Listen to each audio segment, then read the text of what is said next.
السلام عليكم ورحمة الله. أهلا بكم مرة تانية في قناتكم باب المعرفة. استكمالا لسلسلة بريمير في دقيقة. إن شاء الله النهاردة هنتكلم على حاجة مهمة جدا، أعتقد إن كل الناس محتاجاها. هنتكلم على جودة الصوت، إزاي أحسن جودة الصوت في برنامج بريمير. في برامج كتير برا ممكن إن هي تحسن جودة الصوت زي اوداسيتي أو حتى برامج تبع شركة أدوبي ممكن تحسن عن طريقها جودة الصوت. لكن ده بيحتاج منك انك بتاخد الصوت بس مثلا بتطلعه على البرنامج، بتبدأ تظبط عليه وترجعه تاني على البريمير عشان تقدر تحسن جودة الصوت.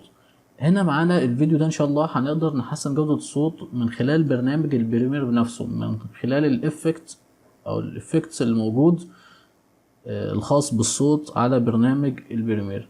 هنا خلينا في البداية نسمع جودة الصوت هنا عاملة ازاي. ده كده الصوت الطبيعي اللي مفيش عليه اي تأثيرات. السلام عليكم ورحمة الله. اهلا بكم مرة تانية في قناتكم باب المعرفة. ألقى الدكتور طارق سويدان محاضرة بعنوان نصائح لنفسي. ده كده الصوت من غير اي تأثيرات عليه.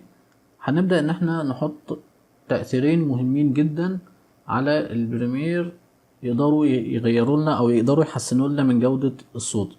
نيجي هنا على الافكتس،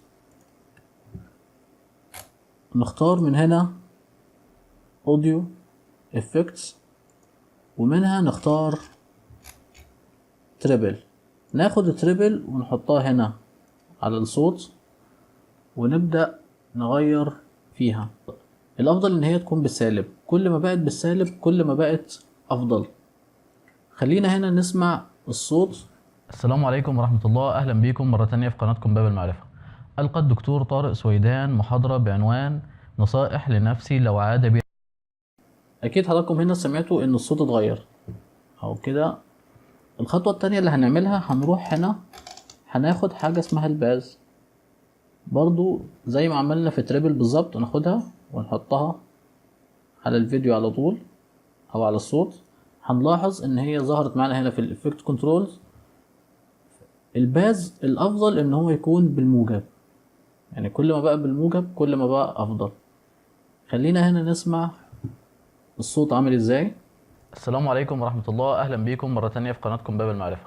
ألقى الدكتور طارق سويدان محاضرة بعنوان نصائح لنفسي لو عاد بي التاريخ على هامش معرض الكتاب العربي في.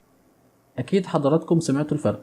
طيب خلينا نعمل الفرق علشان نقدر نشوف الفرق بالظبط. خلينا نشيل الإفكتين كده ونسمع الصوت. السلام عليكم ورحمة الله. أهلا بكم مرة تانية في قناتكم باب المعرفة. ألقى الدكتور طارق سويدان محاضرة بعنوان.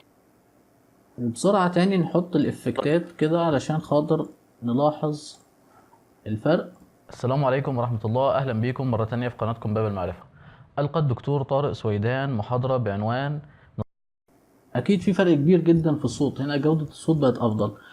هنا من خلال التريبل ومن خلال الباز تقدر تغير على حسب درجة صوتك أو على حسب نغمة صوتك لغاية لما تلاقي إن ده الصوت الأفضل بالنسبة لك، وهتثبته تعرف أنت بتشتغل على إيه، وهتثبت الأرقام دي عندك تبدأ تشتغل من خلالها على طول. طبعا في افكتات هنا كتير تقدر ان انت تشتغل عليها، لكن انا كنت حابب ان انا الخص لكم الموضوع كله ان انت ما تطلعش بره بريمير، يعني تقدر تحسن جودة الصوت من داخل البريمير. ده هيوفر عليك وقت وهيوفر عليك مجهود. دي كانت حلقتنا النهاردة. سبحانك اللهم وبحمدك، اشهد ان لا اله الا انت، استغفرك واتوب اليك.